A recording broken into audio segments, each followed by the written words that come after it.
Hello friends, welcome to my channel Aaru geomatics. हमने जो previous lecture में पढ़ा था वो स्कैटरिंग टॉपिक पढ़ा था और उसके टाइप्स ऑफ स्कैटरिंग पढ़ा था। अभी हम जो पढ़ेंगे, आज हम एब्जॉर्प्शन टॉपिक पढ़ेंगे कि एब्जॉर्प्शन क्या होता है। और इसके अंदर जो मोस्ट इम्पोर्टेंट टॉपिक है जो रिमोट सेंसिंग को पूरा आगे काम आएगा वो है हमारे पास एटमॉस्फेरिक विंडोज। तो उस टॉपिक को भी हम इसके अंदर समझेंगे। लेकिन अभी क्या है, ये क्या चीज़ हम पढ़ रहे हैं, ये हम पढ़ रहे हैं electromagnetic radiation interaction with the atmosphere. तो जब एटमॉस्फेयर के साथ रेडिएशन से इंटरेक्ट करती हैं तो क्या क्या फेनोमेना या क्या क्या प्रोसेसेस हो सकते हैं उसके बीच में। हमने दो चीज़ें पढ़ी, रिफ्रैक्शन पढ़ा हमने, स्कैटरिंग पढ़ी। अब तीसरा हम पढ़ने जा रहे हैं अभी एब्जॉर्प्शन। और इसके अंदर जो हम पढ़ेंगे एटमॉस्फेरिक विंडो पढ़ेंगे, तो वो ध्यान से पढ़ना है हमें। तो अभी स्टार्ट करते हैं। एब्जॉर्प्शन क्या होता है?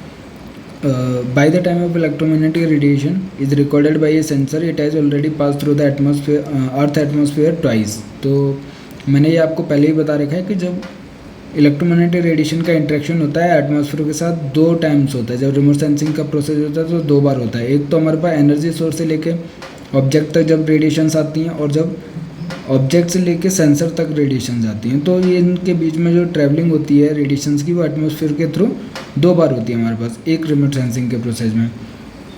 वही चीज़ बता रखी है कि once while travelling from the sun to the earth and second time while travelling from the earth to the sensor. When light travels through atmosphere a gradual reduction in its intensity occurs. तो जितनी radiations हमारे पास energy source से लेके object तक गिरती है, उतनी radiation की इंटेंसिटी जो होती है या फिर एनर्जी जो होती है वो सेंसर तक नहीं पहुंचती है। तो कुछ ना कुछ उसके अंदर रिडक्शन या फिर लॉसेज होते हैं। तो लॉसेज नहीं, एक्चुअली वो एब्जॉर्प्शन हो जाता है। मीन्स उतनी इंटेंसिटी पहुंच नहीं पाती जितने रिफ्लेक्ट बैक होती है हमारे पास।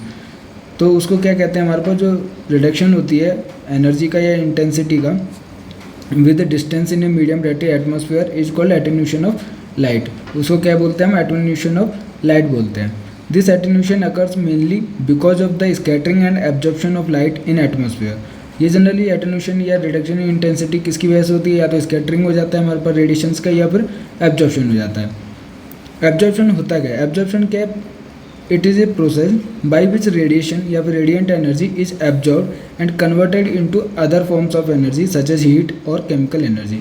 ये चीज़ मैं आपको पहले ही बता चुका हूँ कि energy can neither be created nor destroyed.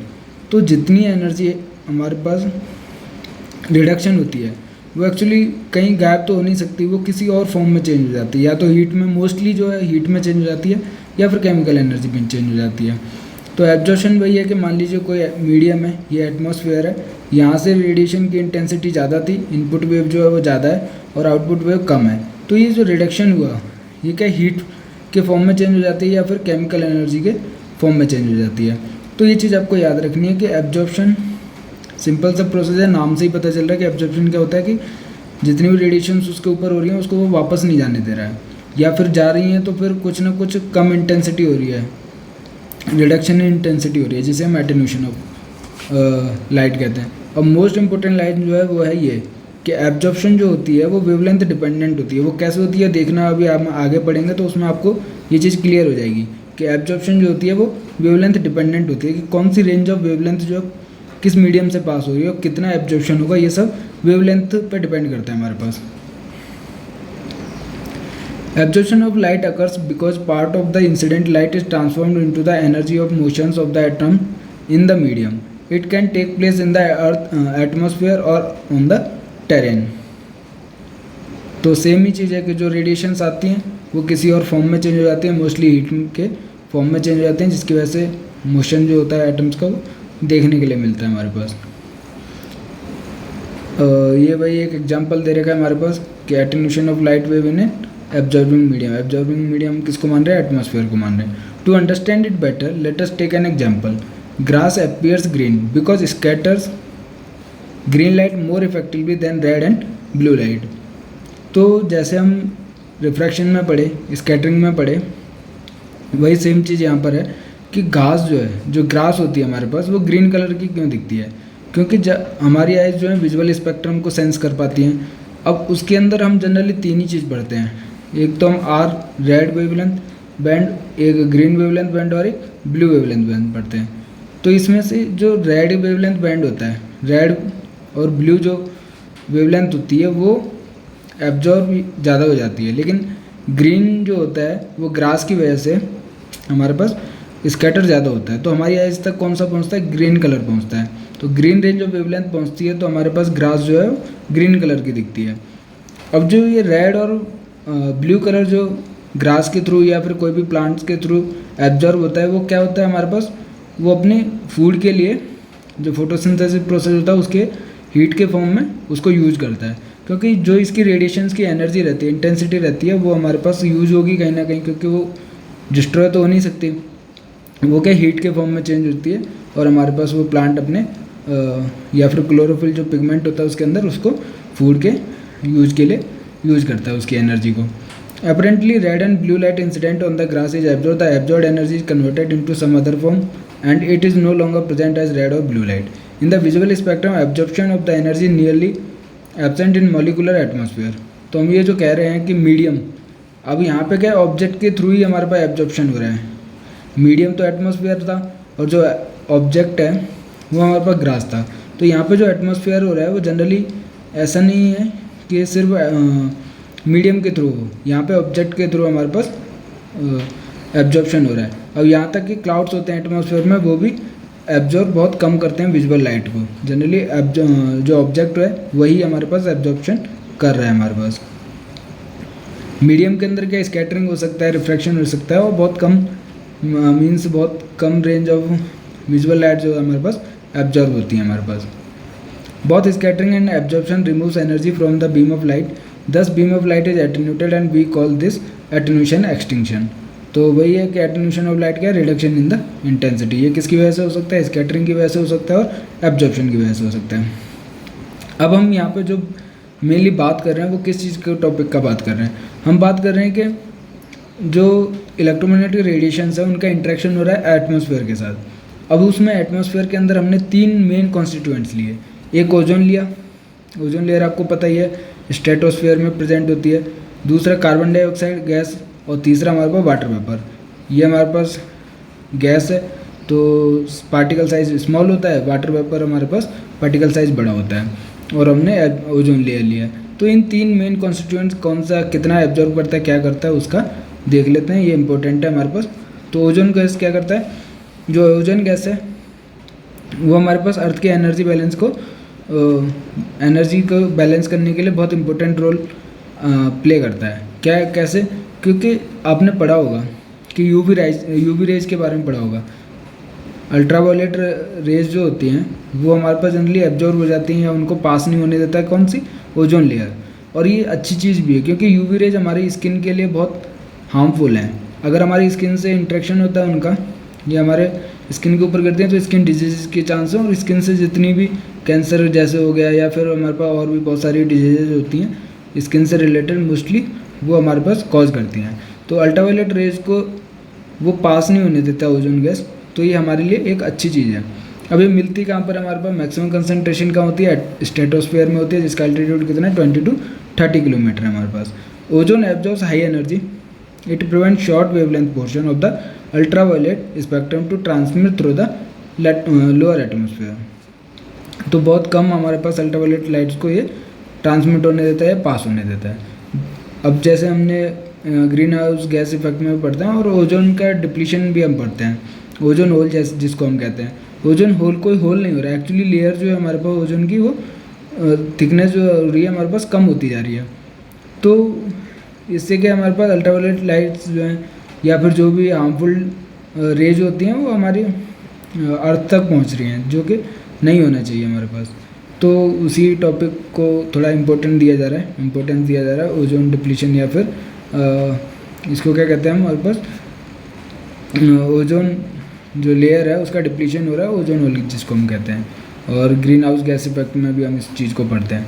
अभी हम दूसरा कॉन्स्टिट्यूएंट पढ़ रहे हैं, वो है हमारे पास कार्बन डाइऑक्साइड। ये चीज़ क्या करता है, which occurs mainly in the lower atmosphere, absorbs radiation in the mid and far infrared regions. तो कार्बन डाइऑक्साइड जो होता है, जो गैस होती है, जो इंफ्रारेड मेनली हमारे पास मिड और फार इंफ्रारेड रेज जो होती हैं उनकी जो वेवलेंथ बैंड होती है उन रेज को ये हमारे पास एब्जॉर्ब करता है। इलेक्ट्रोमैग्नेटिक स्पेक्ट्रम मैंने आपको पढ़ा रखा है, तो इंफ्रारेड मैंने भी आपको ऑलरेडी बता रखा है कि इसकी रेंज कितनी होती है, वो आपको देख लेना है, क्योंकि ये हमारे पास किसके बाद आती है, हमारे पास विजुअल स्पेक्ट्रम के बाद आती है। तो इसकी रेंज क्या है हमारे पास, जो मोस्टली एब्जॉर्प्शन होता है कार्बन डाइऑक्साइड, जो किस रेंज ऑफ वेवलेंथ को ज़्यादा एब्जॉर्ब करती हैं, वो है हमारे पास 13 to 17.4 माइक्रोमीटर। और ये चीज़ याद रखनी है, 0.4 से लेके 0.7 माइक्रोमीटर किसका है, विजुअल स्पेक्ट्रम का रेंज है। तो ये इससे ज़्यादा है, इंफ्रारेड उसके बाद आता है, मैंने आपको इलेक्ट्रोमैग्नेटिक स्पेक्ट्रम में पढ़ा दिया था।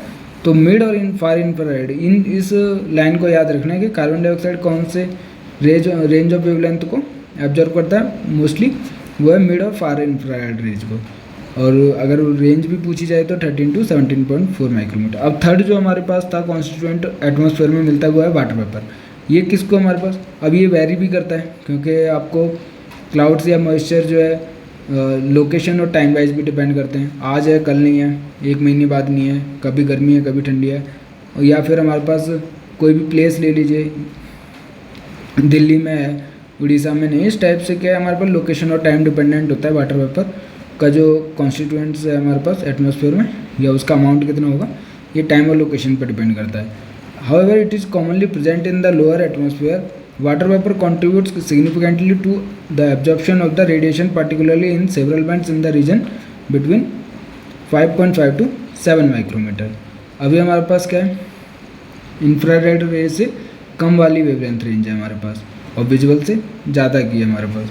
तो ये वो जो 5.5 से 7 माइक्रोमीटर रेंज है, उस वाली रेडिएशंस को ये हमारे पास वाटर वेपर एब्जॉर्ब करता है। अब यही सब कौन सी रेंज ऑफ वेवलेंथ को, अब ये सारी क्या एब्जॉर्ब हो जाती हैं। तो मेन चीज़ जो मैं बोलना चाह रहा हूँ कि जितनी भी रेडिएशंस जिस रेंज ऑफ वेवलेंथ में एब्जॉर्ब हो जा रही हैं, वो हमारे पास उस रेंज ऑफ वेवलेंथ में रिमोट सेंसिंग का जो बैंड्स हम सेंसर के अंदर डालते हैं, जिसको हम स्पेक्ट्रल रिजोल्यूशन बोलेंगे आगे जाके जब मैं पढ़ाऊँगा आपको। तो स्पेक्ट्रल रिजोल्यूशन में ये चीज़ आपको ध्यान देनी होगी कि किस रेंज ऑफ वेवलेंथ में हम अपने सेंसर को इंट्रोड्यूस करें, जिससे कि मैक्सिमम हमें ऑब्जेक्ट की जो इन्फॉर्मेशन है वो मिल सके। अगर हम मान लीजिए 5.5 से 7 माइक्रोमीटर का एक सेंसर लगा देते हैं जो इसको डिटेक्ट करेगा, लेकिन जब ऑब्जेक्ट से वो वाटर वेपर के थ्रू, एटमॉस्फेयर के थ्रू रेडिएशंस सेंसर के थ्रू जाएंगी तो नहीं पहुंच पाएंगी, क्योंकि वो एब्जॉर्ब हो जाएंगी सारी। तो हम इस रेंज ऑफ वेवलेंथ बैंड को हम यूज नहीं करेंगे। ऐसे ही 13 से लेकर 17.5 माइक्रोमीटर को यूज नहीं करेंगे। अब ये किसके थ्रू एब्जॉर्ब हो रहा है, ये जो कॉन्स्टिट्यूएंट्स हैं किसके, एटमॉस्फेयर के हैं, तो ये सारे तो एब्जॉर्ब हो रहे हैं। इसके अलावा जो वेवलेंथ बैंड बचा वो तो हमारे पास ऑब्जेक्ट तक पहुंच रहा है और हमारे पास सेंसर तक भी पहुंचेगा वो वाला, क्योंकि एटमॉस्फेयर के अंदर एब्जॉर्ब नहीं हो रहा है। तो वो जो बना उसको मिला के क्या कहते हैं, एटमॉस्फेरिक विंडो कहते हैं। अभी हम वही चीज़ अभी देखेंगे। मेनली आपको 3 कॉन्स्टिट्यूएंट पढ़ने थे, वो मैंने आपको बता दिए, और एटमॉस्फेरिक विंडो का एक आइडिया दे दिया मैंने, और रिमोट सेंसिंग का बैंड हम कौन सा किस तरीके से सेलेक्ट करते हैं वो भी इस पर डिपेंड करता है। तो इसीलिए मैं आपको बार बार बोल रहा हूँ कि एटमॉस्फेरिक विंडो को ध्यान से पढ़ना है। It is the important to note here that all media show some absorption.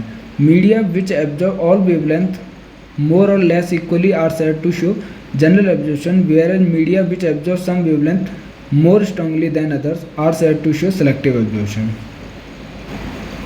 अब जैसे कि कोई सा भी मीडियम ले लीजिए, एटमॉस्फेयर को लेते हैं, तो हर एक रेंज ऑफ वेवलेंथ में कुछ ना कुछ अमाउंट हमारे पास एब्जॉर्ब होता है, तो उसको जनरल एब्जॉर्प्शन हम मान सकते हैं।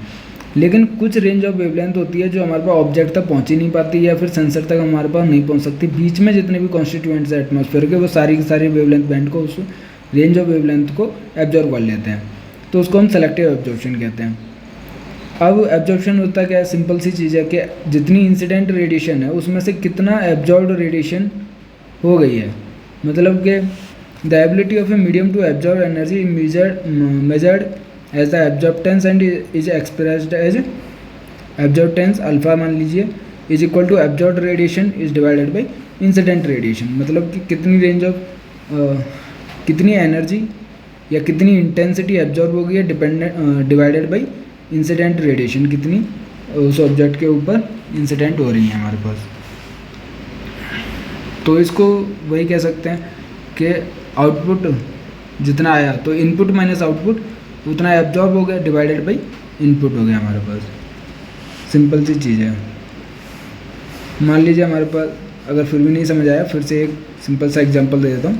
एब्जॉर्ब्ड रेडिएशन कि कितनी एब्जॉर्ब, कोई मीडियम था, इधर से रेडिएशंस जा रही थी और एटमॉस्फेयर एब्जॉर्ब मीडियम हो गया और यहाँ से रेडिएशन आया, तो यहाँ से 2 जा रही थी, यहाँ 1 बचा तो 1 एब्जॉर्ब हो गया।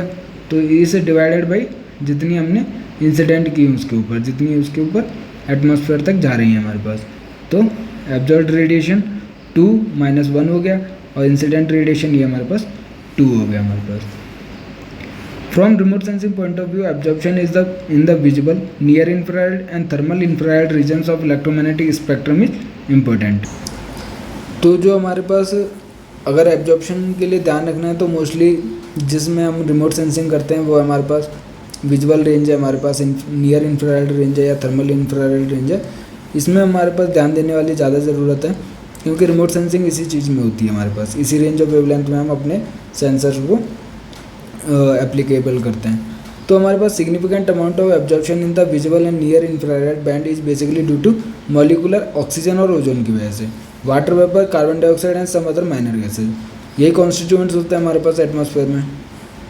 तो water vapour, carbon dioxide, ozone, methane and CFC chlorofluorocarbons absorb radiation in thermal infrared band. और वाटर वेपर ये सारे जो हीट से रिलेटेड हैं, जैसे CFC हमने देखा है, CFC हमने पढ़ा है उसमें ग्रीन हाउस गैस में, तो जैसे उसमें निकलता था रेफ्रिजरेटर से, तो ये सब क्या है थर्मल इंफ्रारेड बैंड की जितनी भी वेवलेंथ रेंज होती है उनको एब्जॉर्ब करते हैं। एज यू नो, अब विंडो की बात करते हैं, ये इंपॉर्टेंट टॉपिक है, मैं पहले ही बता दे रहा हूँ कि एटमॉस्फेरिक विंडो को हमने अच्छे से समझना है। तो as you know, windows are used as a motion for air ventilation and lights. Similarly, there are certain portions of electromagnetic spectrum where light can travel through atmosphere with much absorption. The absorption by various constituents in the atmosphere results in limiting portions of the EMR from reaching the Earth. Hence, the Earth's atmosphere is not completely transparent to EMR. For remote sensing, this limits us to portions of the EMS where radiation is not strongly absorbed. This portion of atmosphere is called atmospheric window. अब simple सी चीज़ है, window होती क्या है? अगर मान लीजिए आपने कोई विंडो लगा रखी है तो उसको क्या जनरली वेंटिलेशन, एयर पास हो सके और लाइट पास हो सके, तो पासिंग का है। वैसे ही हमारे पास सिमिलरली सेम चीज़ हमारे पास एटमॉस्फेयर के साथ होती है। एटमॉस्फेयर के साथ क्या होती है कि जितनी भी सन है, सन तो हमारे पास हर एक रेंज ऑफ वेवलेंथ, जितना भी हमने इलेक्ट्रोमैग्नेटिक स्पेक्ट्रम में पढ़ा था वो सारी रेंज ऑफ वेवलेंथ का सोर्स है हमारे पास। बट ये एटमॉस्फेयर के साथ जब इंटरेक्ट करती है ऑब्जेक्ट तक या अर्थ तक पहुंचने के लिए, तो सारी की सारी रेंज ऑफ वेवलेंथ जो हमारे पास ऑब्जेक्ट या अर्थ तक नहीं पहुंचती हैं, उसमें कुछ रेंज ऑफ वेवलेंथ तो हमारे पास एटमॉस्फेयर में एब्जॉर्ब हो जाती हैं, लेकिन मोस्टली जो होती हैं वो हमारे पास रेंज ऑफ वेवलेंथ ऑब्जेक्ट अर्थ तक पहुंचती हैं। तो जो पहुंचती हैं, जिस रेंज ऑफ वेवलेंथ में पहुंचती हैं, वो हमारे पास एटमॉस्फेरिक विंडो कहलाता है। और बची हुई होती हैं वो हमारे पास एब्जॉर्ब हो जाती हैं, जो इतने भी कॉन्स्टिट्यूएंट्स अवेलेबल हैं एटमॉस्फेयर में। तो अभी डायग्राम देखेंगे तो और क्लियर हो जाएगा, बट सिंपल सी चीज़ है, विंडो का ही काम करती है। Position, extension and effectiveness of atmospheric window are determined by the absorption spectra of atmospheric gases. Energy outside the atmospheric window is severely attenuated by the atmosphere and hence cannot be effective for remote sensing। तो जो चीज़ मैंने अभी आपको पहले बताई थी कि जो एटमॉस्फेरिक विंडो के अंदर नहीं आती है वो सारी एब्जॉर्ब होती हैं, उनकी इंटेंसिटी कम हो जाती है, तो उसको हम क्या है रिमोट सेंसिंग पर्पज़ के लिए यूज़ नहीं कर सकते हैं। और फिर उसके बाद हमारे पास क्या है कि the most important atmospheric windows are the visual window. जैसे हमारे पास रिमोट सेंसिंग किस किस रेंज में करते हैं, एक तो विजुअल रेंज में करते हैं जिसका हमारे पास 0.4 से 0.7 माइक्रोमीटर है। अब ये एटमॉस्फेरिक विंडो के अंदर आता है, इसका मतलब कि ये इस रेंज ऑफ वेवलेंथ जो विजुअल स्पेक्ट्रम होता है वो किसी भी कॉन्स्टिट्यूएंट के द्वारा इतना ज़्यादा एब्जॉर्ब नहीं होता है, वो हमारे पास ऑब्जेक्ट तक या अर्थ तक पहुँचता है हमारे पास। फिर हमारे पास है 3.7 माइक्रोमीटर, ये भी हमारे पास रिमोट सेंसिंग में यूज़ करते हैं।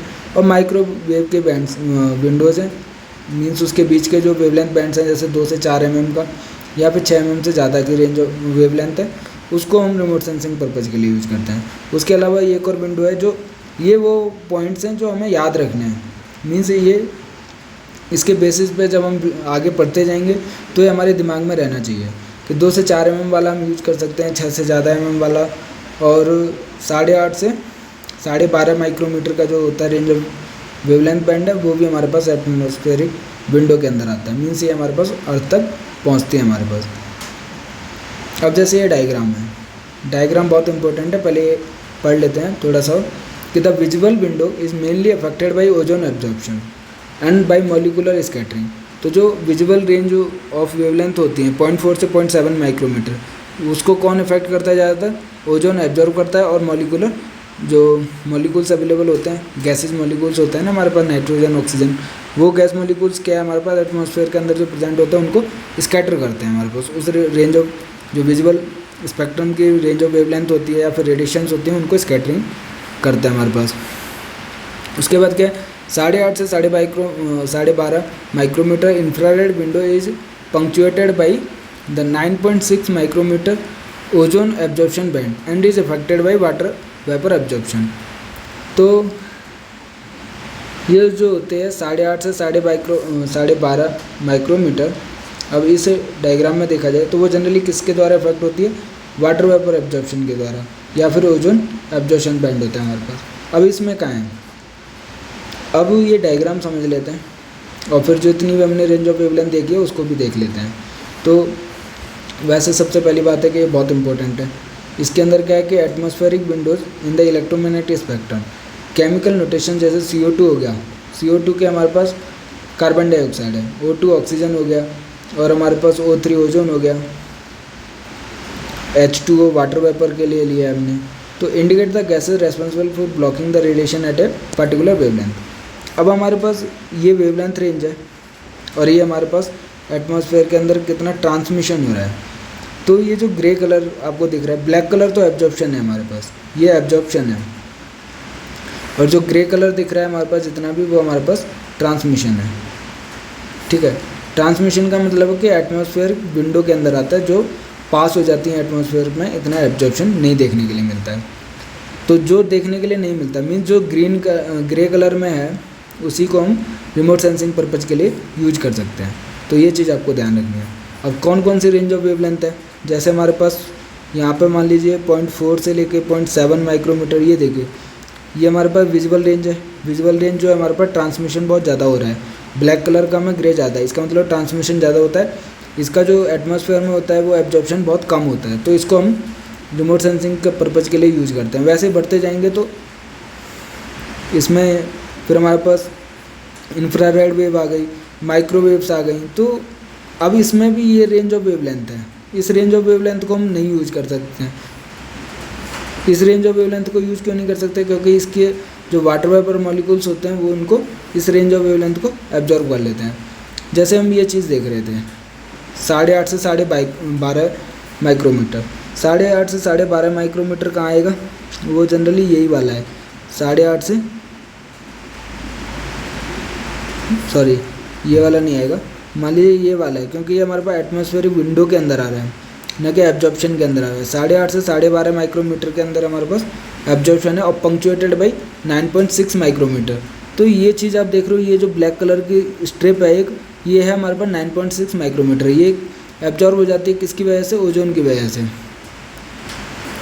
तो ये चीज़ आपको ध्यान रखना है कि जितना भी इसमें ग्रे कलर है, जैसे विजुअल स्पेक्ट्रम है, नियर इंफ्रारेड है, मिड इंफ्रारेड है, और हमारे पास उसके बाद ये 8.5 से 12.5 माइक्रोमीटर थर्मल इंफ्रारेड है, और फिर इसके आगे हमारे पास क्या है? माइक्रोवेव्स है हमारे पास। तो ये माइक्रोवेव में तो आप देख रहे हो कुछ भी एब्जॉर्प्शन नहीं होता है एटमॉस्फेयर के द्वारा, बहुत कम होता है। तो माइक्रोवेव्स को हम रिमोट सेंसिंग में यूज कर सकते हैं। तो एटमॉस्फेरिक विंडो आपको इसलिए पढ़ना ज़रूरी है कि हम कौन से रेंज ऑफ वेवलेंथ को सेंसर में हम एप्लीकेबल या इंक्लूड कर सकते हैं, जिससे कि हमें रिजल्ट बहुत क्लियर मिले। ये आप स्पेक्ट्रल रिजोल्यूशन पढ़ोगे तो उसके अंदर ये चीज़ें पढ़ोगे, बट मैं आपको एटमॉस्फेयर विंडो इसलिए बता दे रहा हूँ क्योंकि ये चीज़ आपके दिमाग में रहनी चाहिए कि कौन सी रेंज ऑफ वेवलेंथ को हम रिमोट सेंसिंग पर्पज़ के लिए यूज़ कर सकते हैं। तो यूवी लाइट्स हमारे पास जनरली ओजोन के द्वारा, आप देखोगे तो ओजोन के द्वारा एब्जॉर्ब हो जाती हैं। तो ये ब्लैक कलर हो गया। विजुअल स्पेक्ट्रम ग्रे है क्योंकि ट्रांसमिशन ज़्यादा है हमारे पास। फिर देखिए रिफ्लेक्टेड इंफ्रारेड है, थर्मल इंफ्रारेड है। अब 8:30 से 12:30 के बीच में क्या 9.6 माइक्रोमीटर का वो एब्जॉर्प्शन के लिए ज़्यादा है। तो फिर यहाँ से लेके ये वाला ये जो रेंज ऑफ वेवलेंथ है उसको तो हम रिमोट सेंसिंग में यूज़ कर ही नहीं सकते हैं। थर्मल इंफ्रारेड हम किस लिए कहाँ पे यूज़ करते हैं, जहाँ पे हीट का रिलेटेड कहीं पे इंफॉर्मेशन चाहिए होती है। जैसे मान लीजिए जंगल में आग लगी है, कितने आग लगा है क्या नहीं है, तो वो थर्मल इंफ्रारेड वेव्स को यूज़ करते हैं। अब इस डायग्राम में हमने जो भी चीज़ें समझी वो देख लेते हैं कि the dark black area in the figure denote regions of the electromagnetic spectrum where atmosphere absorbs most of the radiation and light grey area ज़्यादा एटमॉस्फेयर विंडो जो पास हो जाती हैं, और जो डार्क कलर है वो हमारे पास एब्जॉर्ब हो जाती हैं। The infrared channels are most often because 1 and 30 micrometer. The most common infrared band for meteorological satellites is in the range of 10 to 12.5 micrometre. तो meteorological इसका मतलब है कि जो सैटेलाइट्स के ऊपर ही सेंसर्स होता है हमारे पास, तो meteorological पर्पज़ के लिए कौन सा मोस्टली कंफर्टेबल है, इफेक्टिव है, वो है हमारे पास 10 से 12.5 माइक्रोमीटर की विंडो के लिए। In which the atmosphere is relatively transparent to the radiation upwelling from the earth's surface. Even in the atmospheric window regions, scattering by the atmospheric constituents produces special redistribution of energy. तो ये तो हम absorption देख रहे हैं, जब ये reflect back होके जाती हैं, एब्जॉर्ब नहीं हो पाता है एटमॉस्फेयर से, बट स्कैटरिंग हो सकती है एटमॉस्फेयर में। ऐसा ज़रूरी नहीं है कि एब्जॉर्प्शन नहीं हो रहा है तो स्कैटरिंग नहीं हो सकती। स्कैटरिंग देखने के लिए हमें मिलती है उसकी। In a broad sense remote sensing of the earth surface is generally confined to certain wavelength range. अब ये जो हम उसमें देख रहे थे डायग्राम में वो क्लियर नहीं हो पा रहा था, बट आप इस टेबल में देख सकते हो कि एटमॉस्फेरिक विंडो जो हम रिमोट सेंसिंग पर्पज़ के लिए एप्लीकेबल है, यूज कर सकते हैं हमारे पास। तो 0.3 से 0.4 माइक्रोमीटर अगर यूवी रेज में हमें यूज करना है तो उससे पहले का क्या सारा एब्जॉर्ब हो जा रहा था, जो ब्लैक कलर था स्टार्टिंग में। ये विजुअल स्पेक्ट्रम है वो यूज कर सकते हैं। 0.7 से 3 माइक्रोमीटर रिफ्लेक्टेड इंफ्रारेड के अंदर आता है। 3 से 5 माइक्रोमीटर थर्मल इंफ्रारेड के अंदर। 8 से 11 माइक्रोमीटर जो थर्मल इंफ्रारेड के अंदर आता है। इसका मतलब क्या है कि 5 से 8 माइक्रोमीटर का रेंज ऑफ वेवलेंथ जो है एब्जॉर्ब हो जाता है, उसको हम रिमोट सेंसिंग के लिए या फिर स्पेक्ट्रल बैंड में यूज नहीं करेंगे। फिर हमारे पास क्या माइक्रोवेव है 1 mm से लेके 1 मीटर तक, इसको भी हम एटमॉस्फेयर विंडो या फिर रिमोट सेंसिंग पर्पज़ के लिए यूज कर सकते हैं। तो इसके अंदर क्या है कि the absorb short wave visible radiation by earth surface is emitted as long wave radiation infrared band. The complete process shown in the figure. This physical process changes the magnitude, direction, wavelength, polarisation and phase of the EMR। तो जितनी भी absorption होता है उसकी वजह से बहुत सारी चेंजेस हो जाते हैं, उसका मैग्नीट्यूड, डायरेक्शन, वेवलेंथ सब चीज़ें चेंज हो जाती है। These changes are detected by the remote sensor and enable the interpreter to obtain useful information about the object of the interest. तो जिसके भी ऑब्जेक्ट की इन्फॉर्मेशन चाहिए होती है सेंसर तक वो सब चेंज होने के बाद इन्फॉर्मेशन पहुंचती है और वो सेंसर जो है डिटेक्ट करता है उसको। The remotely sense data contain बहुत स्पेशल इन्फॉर्मेशन।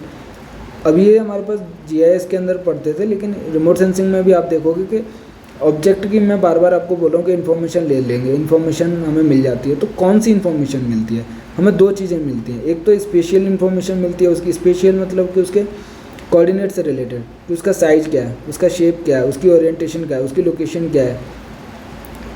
अब कोई भी ट्री है, ट्री का हमें शेप, साइज़, उसका कलर, ये सब चीज़ें हमें मिल जाती है। बट कलर किसके अंदर आता है? स्पेक्ट्रल इन्फॉर्मेशन के अंदर आता है। स्पेक्ट्रल का मतलब है वेवलेंथ से रिलेटेड।